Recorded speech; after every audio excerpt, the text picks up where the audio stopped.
On est le dimanche 7 juillet 2024, il est 20h. Merci de rester fidèle au programme de la télévision Futur Média. Voici le journal. Le ciel a ouvert ce dimanche s'évane sur toute l'étendue du territoire sénégalais. Kaolack en a payé le plus lourd tribut avec des inondations. L'Agence nationale de l'aviation civile et de la météorologie, ANACIM, prévoit encore des averses. Guintegoui, le cri du cœur des populations de ces villages logés dans la région de Kaffrine. Aucune infrastructure de base, les habitants exigent plus de commodité pour leur épanouissement. Un sommet des dirigeants de l'Afrique de l'Ouest est ouvert ce dimanche à Abuja, au Nigeria, dans un contexte politique tendu, après la décision des régimes militaires du Niger, du Mali et du Burkina Faso de s'unir au sein d'une confédération. La réaction de la CEDEAO, ce sera dans ce journal. Et puis une question, va-t-on vers une mutation politique majeure en France? La percée du Rassemblement national lors des législatives de ce dimanche, nous édifierons avec des résultats attendus ce soir.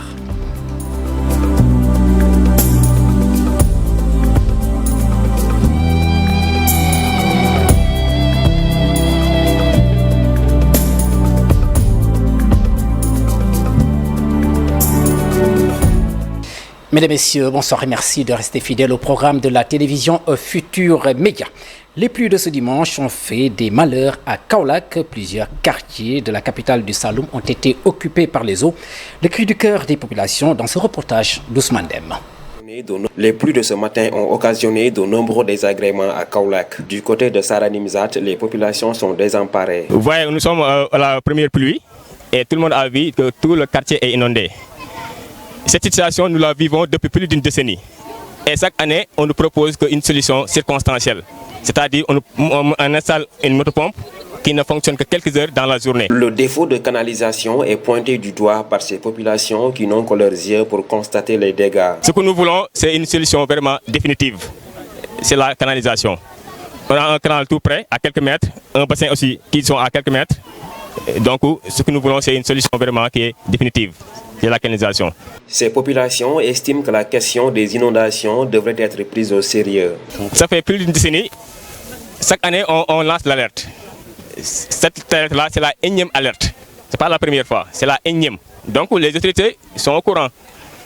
Mais ils préfèrent nous proposer une solution vraiment qui est plus facile. C'est-à-dire une motopompe qu'ils installent pour quelques heures dans la journée. Après, ils rentrent. Chaque fois, ils viennent, ils mettent une promesse. Il ne fait que tenir des promesses. Des promesses toujours non tenues. Dans la ville de Kaolack, beaucoup de quartiers sont inondés. Les populations réclament des solutions pérennes pour faire face à cette situation. Ce calvaire des populations de Kaolack qui est loin d'être terminé puisque l'Agence nationale de l'aviation civile et de la météorologie, il s'agit de l'ANACIM, annonce encore d'autres quantités importantes d'eau. Les régions du littoral ont aussi enregistré ce dimanche leur première pluie. Ces activités pluvieuses vont persister si l'on en croit Papa Ngor Ndiaye. Il est le chef de la division, de prévision météorologie de l'ANACIM. Nous l'écoutons des propos recueillis par la rédaction de la télévision Futur Média. Depuis pratiquement une semaine, nous attendions des pluies sur une bonne partie du pays durant ce week-end. Et ces pluies se sont manifestées hier nuit, donc le samedi nuit, au niveau des localités est du pays, entre Kédougou, Tamba et vers Matam. Tardivement la nuit d'hier, ces pluies ont évolué vers l'ouest, en donnant des quantités assez importantes au centre et sud-ouest du pays. Donc au centre d'ailleurs, au niveau de Koloban à Fatick, 53 mm a été enregistré au niveau de Koloban, 73 mm à Kaolack, dans la ville de Kaolack. Donc des quantités un peu plus ou moins importantes au niveau des localités centre et sud-ouest du pays. Donc ce matin, les pluies sont arrivées vers le littoral. Donc Dakar, Thiès et Mbour ont enregistré pratiquement leur première pluie de la saison pluvieuse de cette année. Donc vers entre 11h et midi. Donc pour la journée d'aujourd'hui, les activités pluvieuses vont persister de façon intermittente sur pratiquement l'ensemble du territoire sénégalais, notamment au niveau du littoral, entre la Casamance, le centre du pays, la petite côte allant vers Dakar, Thiès et un peu vers Louga. Donc les pluies qui seront intermittentes pour la journée d'aujourd'hui, pratiquement jusqu'à la nuit. Demain dans la matinée, c'est des pluies qui vont persister un peu vers le littoral, notamment sur Cap Skirring, allant vers la Petite Côte et Dakar. À partir de demain après-midi et la journée du mardi, c'est un temps qui sera stable sur la quasi-totalité du territoire sénégalais, à l'exception des localités sud, où les pluies vont persister. À l'instant donc, Pape Ngor Ndiaye, le chef de la prévision météorologique de l'Agence nationale de l'aviation civile et de la météorologie. Guintougui, je vous le disais dans le sommaire, c'est un village situé dans la région de Kaffrine. Dans cette localité, les habitants vivent de réelles difficultés liées au manque d'eau et plutôt à l'absence d'électricité. Une solution est exigée au pouvoir public. Voici le reportage de Ndaya Obeya. Les habitants de cette localité située dans le département de Kaffrine crient leur ras-le-bol. Leur localité n'est pas électrifiée. Les routes sont impraticables. 6 km à Kaffrine. Nous sommes à 6 km de Kaffrine et nous n'arrivons toujours pas à avoir de l'électricité dans notre village. Même pour garder une dépouille dans la morgue, c'est tout un problème. Les routes sont impraticables et s'il fait tard, nous sommes obligés de passer la nuit à Kaffrine, ce qui est anormal. L'accès à l'eau est également un véritable casse-tête dans ce village. L'accès à l'eau est un véritable casse-tête. Nous n'arrivons même plus à cultiver normalement parce que nous n'avons pas d'eau pour l'arrosage. Nous avons entendu dire que le ministre va créer des pôles agricoles dans les régions. Il a même annoncé 30 projets. Nous l'interpellons et l'invitons donc à commencer avec la région de Kaffrine car nous en avons vraiment besoin. Les autorités sont donc invitées à prendre des mesures immédiates pour remédier à tous ces manquements dont souffre Guintougui depuis plusieurs années. De la capitale du Ndoukoumane, Kaffrine, on se rend dans le sud du pays, dans la capitale du Fouladou, Kolda exactement. À Fafacourou, c'est à 60 km de la commune de Kolda. La plupart des femmes accouchent à domicile. Une sensibilisation est d'ailleurs lancée pour une bien meilleure fréquentation du poste de santé du lieu. Abdoulaye Diallo. Le poste de santé de Fafacourou, qui polarise des populations de 47 villages, souffre de plusieurs maux. Pour relever le niveau du plateau technique du poste de santé de Fafacourou, les immigrés de la dite localité ont combiné leurs efforts pour mettre en place du matériel médical. Comme vous pouvez le constater, parce qu'il y a un déficit qui est là, un déficit notoire, que ce soit en ressources humaines, que ce soit en ressources matérielles. Et malheureusement, souvent c'est des localités un peu éloignées qui sont souvent laissées en rade.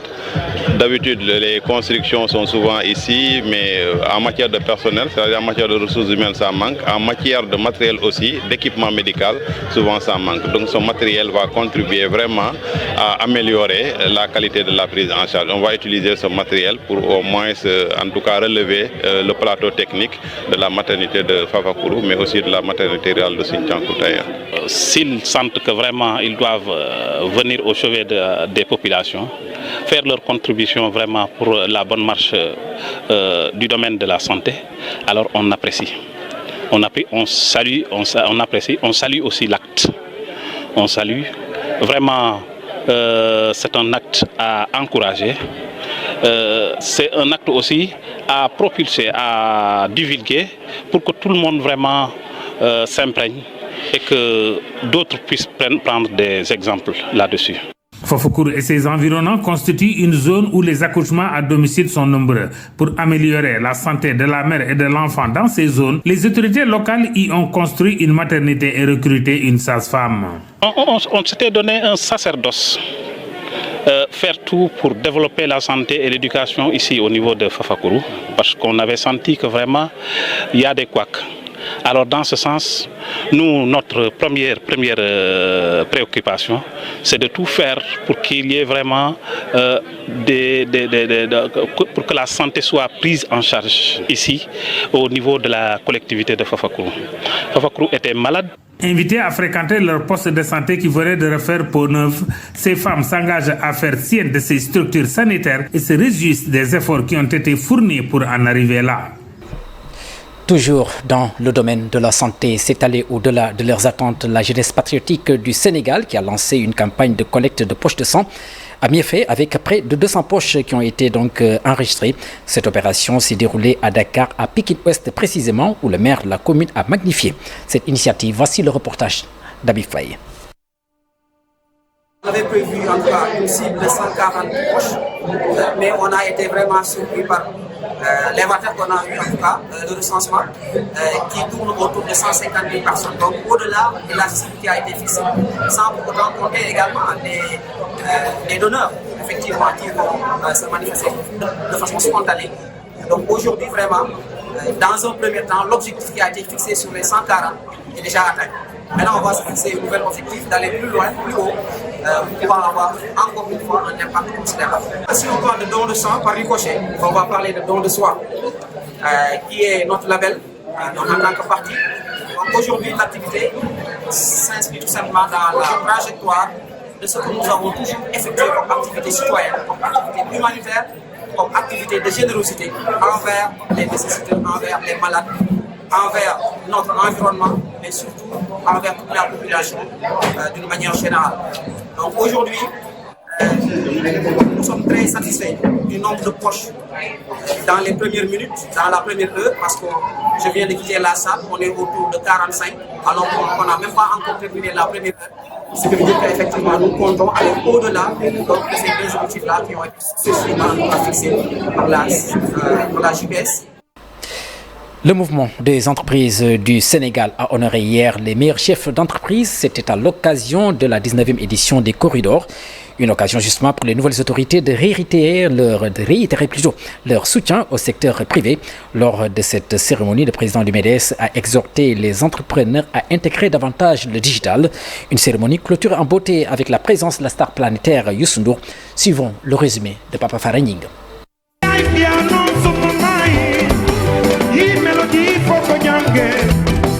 La 19e édition de la cérémonie du Corridor a vécu ce samedi et est couronnée de succès. Une cérémonie pour le MEDES de célébrer une fois de plus l'excellence. Une occasion également pour les nouvelles autorités de saluer cette belle initiative et de réitérer leur soutien aux chefs d'entreprise. Ce soir, le principal message que je veux vous dire, c'est que le gouvernement du Sénégal a décidé de développer l'économie de façon endogène. Il a décidé de mettre en avant la transparence dans la gestion de ressources naturelles. Le gouvernement a décidé de compter sur vous, les entrepreneurs. Un pays qui n'a pas une industrie forte, des entrepreneurs chevronnés, des entrepreneurs sans complexe ne peut pas se développer. De vous transmettre le message de soutien et d'encouragement de Monsieur le Président de la République. De transformation systémique du Sénégal, adossé à la vision d'un Sénégal souverain. Les lauréats ont montré leur satisfaction. Ils comptent poursuivre cette dynamique pour l'émergence du Sénégal. Ils comptent sur l'accompagnement de l'État. Le marché sénégalais des assurances se digitalise et elle se digitalise à travers la branche assurance automobile et de l'assurance maladie. Je pense que vous avez vu des affiches un peu partout dans la ville de Dakar. C'est important d'adresser ce message étant donné que le nouveau gouvernement parle beaucoup de la digitalisation. Le MEDES, militant de la transformation digitale, exhorte les chefs d'entreprise à redoubler d'efforts pour être au diapason de l'évolution technologique du monde. La transformation à venir sera d'une grande intensité et impacteront toutes les sphères de l'économie nationale et l'intelligence artificielle qui impacteront totalement tout notre système économique, social et financier. Une cérémonie en présence de hautes personnalités rehaussée par la star planétaire Youssou Ndour qui a gratifié aux invités une prestation exceptionnelle.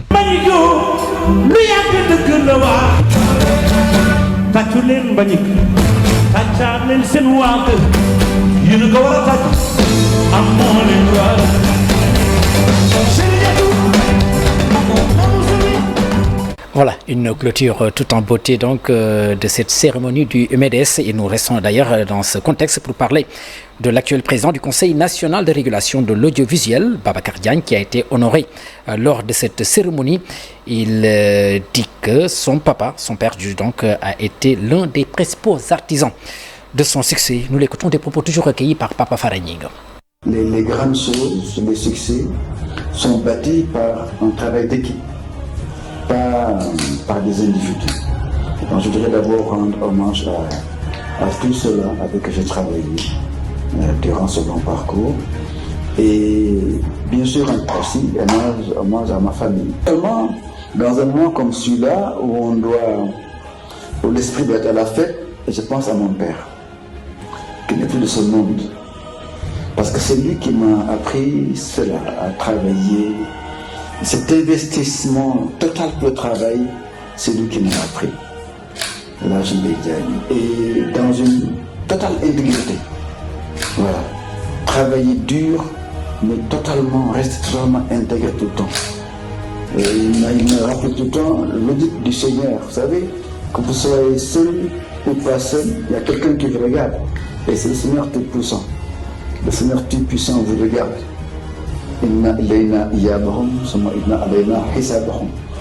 Des patrons d'entreprises privées et publiques honorés, d'autres dans la difficulté. Il s'agit de ceux-là qui sont dans le secteur de la ferraille.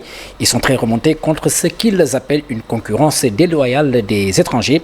Abdoulaye Kane, directeur technique du patronat des ferrailleurs, pointe un doigt accusateur sur certains compatriotes qui chercheraient à les étouffer. Des propos recueillis par Abdoulaye Kane. Il serait intéressant de dire qu'il est essentiel de reconnaître et de valoriser les contributions de Métalcel et les acteurs locaux par rapport au développement de l'industrie métallurgique sénégalaise. Ces critiques infondées ne doivent pas donc détourner l'attention des progrès significatifs réalisés grâce à cette collaboration exemplaire. Il serait très préférable à l'État vraiment d'abord de penser, de donner ces licences-là, d'octroyer ces licences-là pratiquement aux locaux, aux Sénégalais qui sont ici et qui travaillent pour le Sénégal. Et tous les bénéfices qui vont découler de ces activités-là vont rester encore au pays. C'est une des meilleures manières pratiquement de redynamiser encore pratiquement le secteur de la fierté. Il doit d'abord arrêter donc, à octroyer ces licences-là aux étrangers et de se focaliser par rapport donc, au profit donc, des Sénégalais. Sans transition, nous ouvrons la page internationale de cette présente édition avec le président de la commission de la CEDEAO, Omar Aliatouri, qui a fait l'annonce ce dimanche à Accra. Il s'agit du retrait du Mali, du Burkina Faso et du Nigeria de la CEDEAO.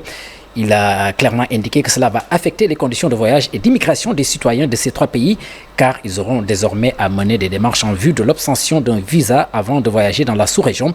Il ajoute par ailleurs que les citoyens de ces pays pourraient ne plus être en mesure de résider ou de créer librement des entreprises dans le cadre des facilités mises en place par la CEDEAO et pourraient être soumis à diverses lois nationales. Nous l'écoutons.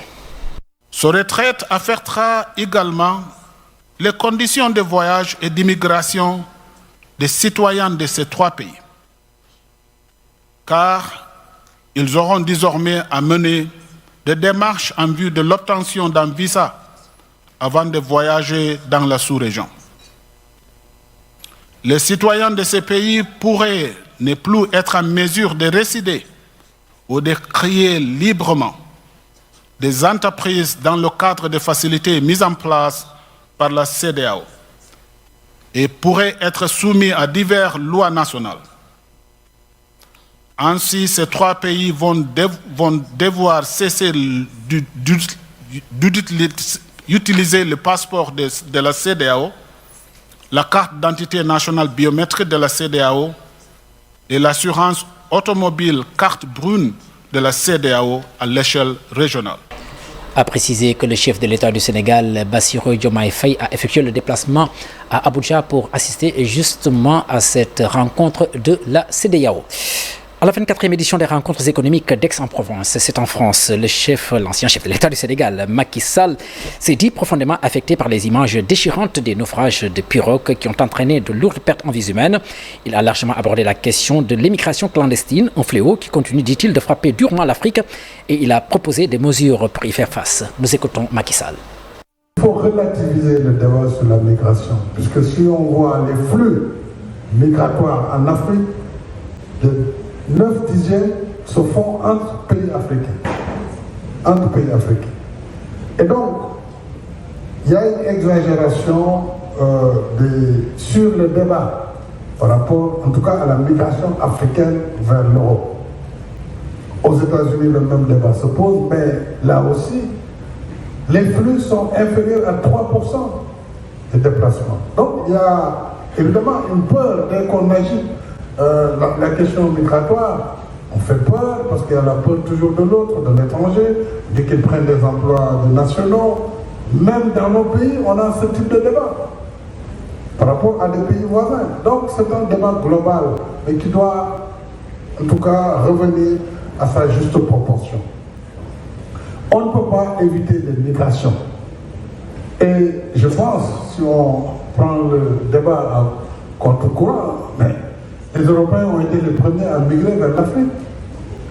Ils sont venus en Afrique. Ils sont venus coloniser l'Afrique. Donc si aujourd'hui il y a un mouvement inverse, c'est un mouvement naturel. Parce que, bon, je ne défends pas la migration, puisque moi je pense que l'avenir de la jeunesse africaine se trouve en Afrique. Elle doit se trouver en Afrique. Les gouvernements doivent travailler pour donner des perspectives. Évidemment, pour cela, il faut justement un monde plus juste. Le second tour des élections législatives en France organisées dans 501 circonscriptions touche à sa fin donc après sa dissolution annoncée par Emmanuel Macron au soir des élections européennes. Ce scrutin anticipé va bouleverser le paysage politique français. Une majorité absolue émergera-t-elle dans l'hémicycle? Dans le cas contraire, plusieurs options seront mises sur la table comme celle d'un gouvernement technique ou d'une grande coalition. Les premières estimations des résultats seront connues à partir de 20h GMT. Une occasion justement de recevoir sur ce plateau notre confrère et chroniqueur à la télévision Futur Média, Abdoulaye Cissé. Abdoulaye, bonsoir. Bonsoir, Chatiyan. Alors, Abdoulaye, vous connaissez la France puisque vous y avez résidé pendant plusieurs années. Je rappelle à l'intention donc de nos téléspectateurs que cette question intéresse à plus d'un titre, en tout cas les Sénégalais. Le Sénégal qui entretient quand même de très bonnes relations avec la France, une relation multisectorielle. Alors, Abdoulaye, la première question est de savoir quels sont les enseignements, à votre avis, à retenir de ce scrutin, quels qu'en soient les résultats. Et puisque vous l'évoquez, Chatiyan, on va d'abord commencer quand même par les résultats de l'élection, des élections législatives ici au Sénégal.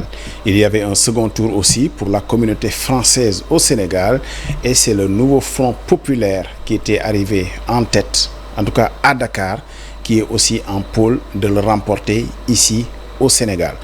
Ça c'est dit.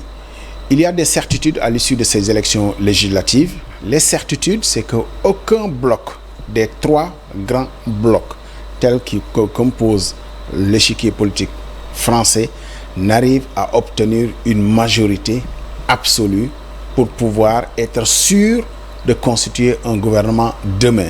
Deuxième certitude, le Premier ministre Gabriel Attal qui conduisait une coalition qui manifestement n'a pas réussi à conduire sa coalition ensemble à la victoire, va présenter sa démission au Premier ministre. Cela ne veut pas dire qu'il ne sera pas Premier ministre demain.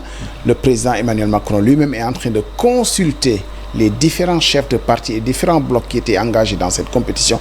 On attendra de savoir par quelle alchimie la France réussira à mettre en place un gouvernement. Mais ce qui est sûr, aucun des trois grands blocs qui étaient composés par Nouveau Front populaire pour la gauche, le Rassemblement national de Marine Le Pen, mais qui était porté par Jordan Bardella, qui aurait été Premier ministre si le Rassemblement national avait obtenu sa majorité, et bien sûr, ensemble, la coalition majorité présidentielle, qui n'a plus de majorité à l'Assemblée nationale. Alors, justement, une question qui me vient en tête, Abdoulaye. Alors, quelle recomposition finalement? Bien malin qui peut le dire, parce que la France n'est pas habituée, en fait, à ces jeux d'équilibristes. On allait à des élections législatives, certes en ordre dispersé, mais pour les blocs. Et après, on arrivait à une recomposition des forces de gauche. Mais là, les choses étaient tellement étriquées que cette recomposition avait été déjà faite. On avait trois grands blocs. Et les choses sont un peu figées entre ces trois grands blocs, qui n'arrivent pas à avoir de passerelle entre eux. Aujourd'hui, sans majorité ni pour le Nouveau Front populaire qui symbolise la gauche, sans majorité pour Ensemble du président Emmanuel Macron, sans majorité pour le Rassemblement national qui, il faut le dire, était arrivé en tête au premier tour, mais qui est relégué à la troisième position puisque les deux grands blocs ont fait fonctionner ce qu'on appelle en France le pacte républicain, c'est-à-dire le tout sauf le Rassemblement national. Et du coup, beaucoup de candidats de droite ou de la gauche s'étaient désistés au profit du candidat de ce bloc républicain. On peut parler d'alliance contre nature dans ce cas de figure? Évidemment, et on ne sait pas jusqu'à quand ça va tenir, parce que si aujourd'hui le Rassemblement national n'a pas réussi à transformer l'essai, puisqu'il y avait déjà quand même, il s'agissait juste de transformer l'essai. Si le Rassemblement national n'a pas réussi à transformer l'essai, c'est à cause de ces alliances contre nature, bien entendu. On a même vu des leaders de la gauche ou de l'ensemble de la majorité qui ont eu du mal à appeler pour voter pour le candidat qui fait face au candidat du Rassemblement national. C'est dire que les digues sont en train de céder. Et ce bloc républicain qui a toujours fonctionné, rappelez-vous, depuis cette élection de Jacques Chirac face à Jean-Marie Le Pen, et puis quand Marine Le Pen elle-même arrive au second tour face à Emmanuel Macron, ce bloc républicain a fonctionné, mais il y a ces perspectives de l'élection présidentielle de 2027 et on ne sait pas par quelle alchimie la France réussira à empêcher quand même le Rassemblement national d'accéder au pouvoir. Certes, le Rassemblement national a échoué au pied du podium aujourd'hui pour pouvoir porter Jordan Bardella à Matignon, mais peut-être 2-3 ans nous séparent encore de l'élection de 2027 et tout l'enjeu est là. Alors, moi qui suis journaliste sportif, peut-être une question qui m'intéresserait particulièrement. Pensez-vous véritablement que le discours lancé par l'équipe de France, qui est actuellement demi-finaliste la prochaine de la Coupe d'Europe, a véritablement pesé sur la balance, puisque déjà on a vu les joueurs se donner une certaine liberté sur la question, notamment Kylian Mbappé. Alors, c'est difficile d'évaluer leur poids électoral, mais leur parole a un poids, puisque leur parole fait débat dans l'opinion. C'est déjà ça, parce qu'ils ne cherchent pas, eux, certainement, ils ne se prennent pas pour ce qu'ils ne sont pas. Ils ne se prennent pas pour des porteurs de voix. Mais en tout cas, leur parole pèse dans le débat public. Maintenant, tant mieux, bien malin qui peut dire qui a pesé sur les électeurs. Mais une chose est sûre, la France, ce serait bien passé de créer une crise institutionnelle, puisque c'est vous qui parlez de sport.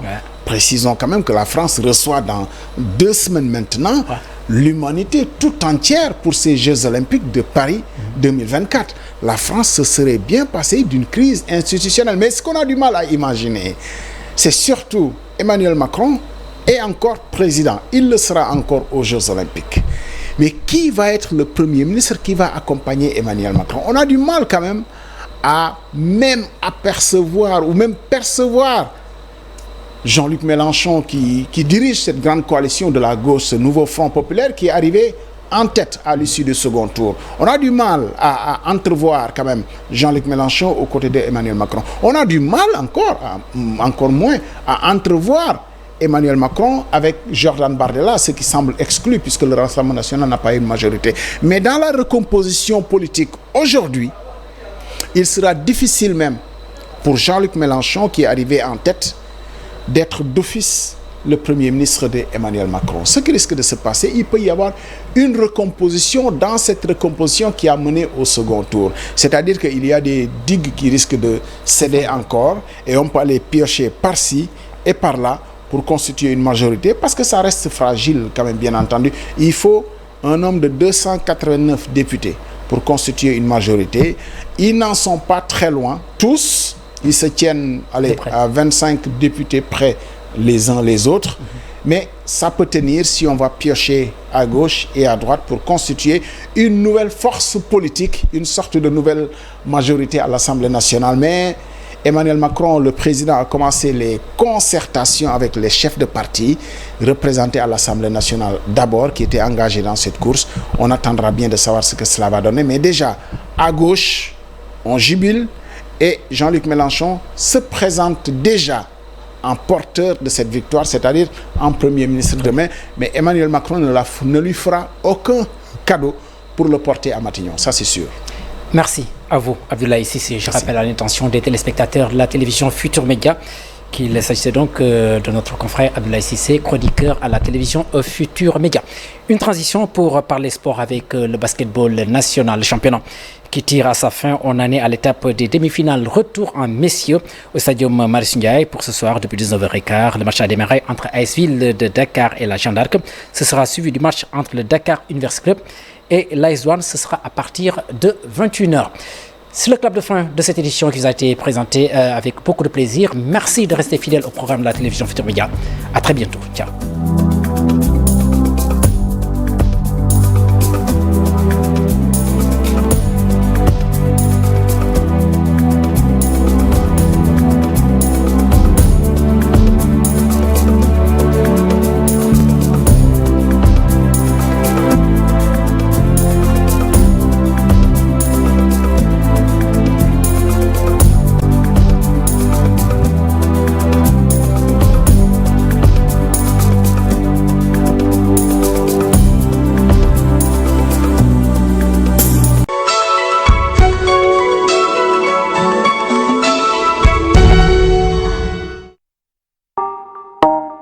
am nañu ko taamu suba teel am ñu ko taamu waxtu tàggat yaram ak ñi koy bokk ak seeni njaboot cafkaam tax na ñun ñépp ñu taamu meew Bridel bàyyi ko ci meew nag piir bu raxul dara meew bi Sénégalais yi taamu Bridel meew bi gën a neexal seen dund Bridel moo leen di gunge ngir tam xarit bu neex cafka meew nag piir bu raxul dara Bridel meew bi gën a neexal seen dund. Plus on est de fous, plus on rit. Rejoins la communauté Melbet. Quand les pros te donnent le feu vert, la réalité prend de l'ampleur. Plonge dans l'univers palpitant des paris sportifs. Des cotes alléchantes sur tous tes sports favoris. Des résultats et des paiements rapides pour une expérience dynamique. Invite tes amis pour profiter au maximum. Avec Melbet, transforme ton quotidien et gagnons ensemble. tànn meew bu baax mooy jox sama njaboot li gën ci meew nag piir bu neex. taamu l'écran bés bu nekk mooy tax ma jox sama njaboot sama mbëggeel bés bu nekk. l'écran firndeel mbëggeel bi gën a wóor. cere balaa neex ànd ak meew l'écran meew nag piir bu neex bi ñu tàmmu ngir bëggal ñi ñu bëgg.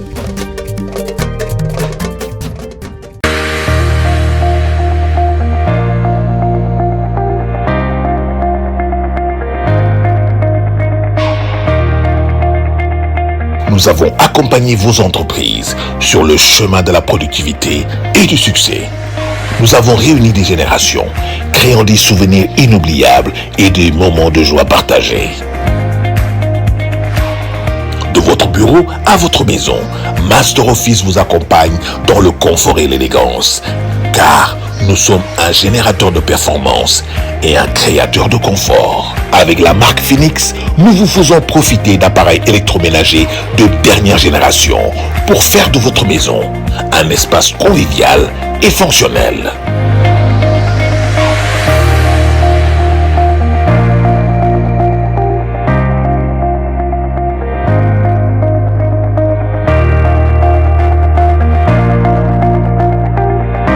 Master Office vous remercie de votre fidélité qui a fait d'elle ce qu'elle est aujourd'hui.